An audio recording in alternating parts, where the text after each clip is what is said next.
and those that are kind. Please welcome him on the stage. 9 years ago, when I was nearly an inch away from losing my eye, kindness helped save me. Tonight, I'll tell you the story.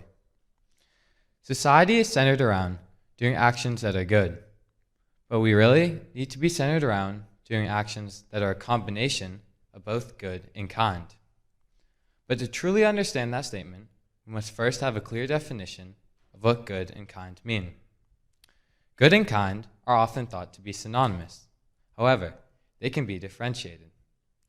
Acts of good don't necessitate humanity, meaning acts of good may not be benevolent on a human level.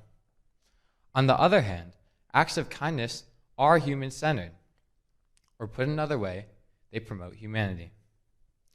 And an amazing part about kindness is how infectious it is.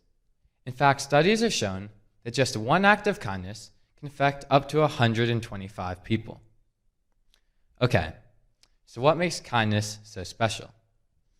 What really makes kindness so special is its ability to heal.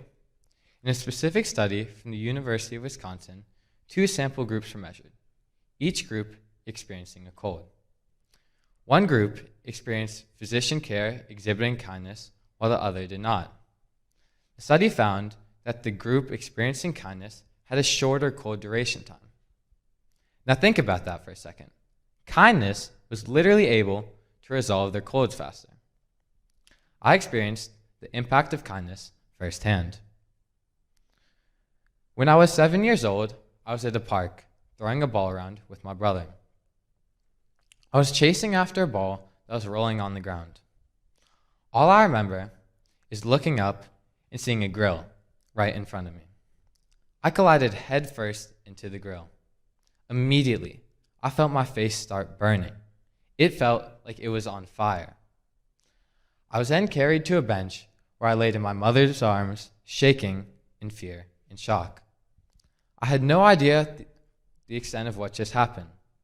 Did I lose my eye? What's going to happen to me? Am I going to be okay?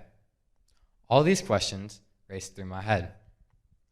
And with the towel pressed securely to my face, I remember hearing a voice speak out to me. I looked up to see a paramedic. His soothing voice told me that I was going to be okay. I'll be left with just a scar above my eyebrow. He pointed to his eyebrow, where he had a scar. He told me that he'd gotten the scar from being clawed by a lion. And now, I'm not sure exactly if that was true, but I remember laughing. And it was at that moment, that laugh, that everything changed for me. I stopped shaking. I stopped crying. And with his reassurance, I had this newfound hope that I was going to be okay. His ability to connect with me in such a chaotic time left a profound impact on me. See, back then, I didn't understand how this little action, this little joke, had such a significant impact on me. But I now know why.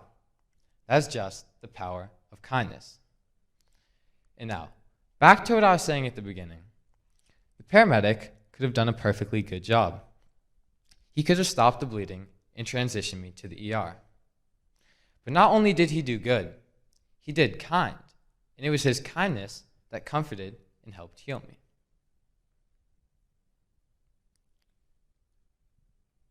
What's really amazing is that we can see kindness in the brain. Kindness in the brain mainly involves the limbic system and the prefrontal cortex. Together, these parts of the brain work to process and carry out the effects of kindness. And it all starts with an action potential traveling down a neuron's axon. This electrical signal causes neurotransmitters to be released into the synaptic cleft that bind to neighboring receptors. That is how kindness spreads in the brain. Kindness releases oxytocin, dopamine, serotonin, as well as lowers cortisol. What's amazing is that a simple act of kindness can lower blood pressure, regulate mood, reduce stress, reduce inflammation, and be cardioprotective. And so acts of kindness have these really amazing physioneurological benefits. So the question is, how do we get more kindness in the world? Now, some might argue that this be achieved by teaching about kindness. But the problem is, we already do. In fact, kindness is one of the core principles taught to children at a young age. So why don't we employ it as we get older?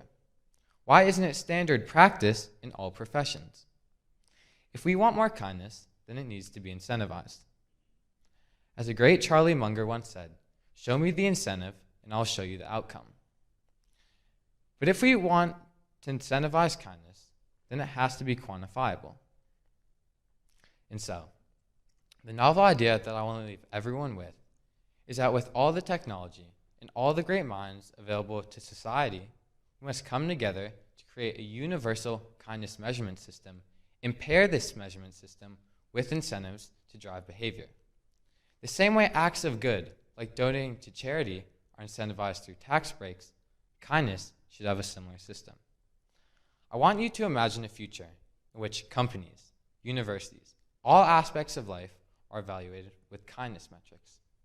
This system is my challenge to you and to all of us. Thank you.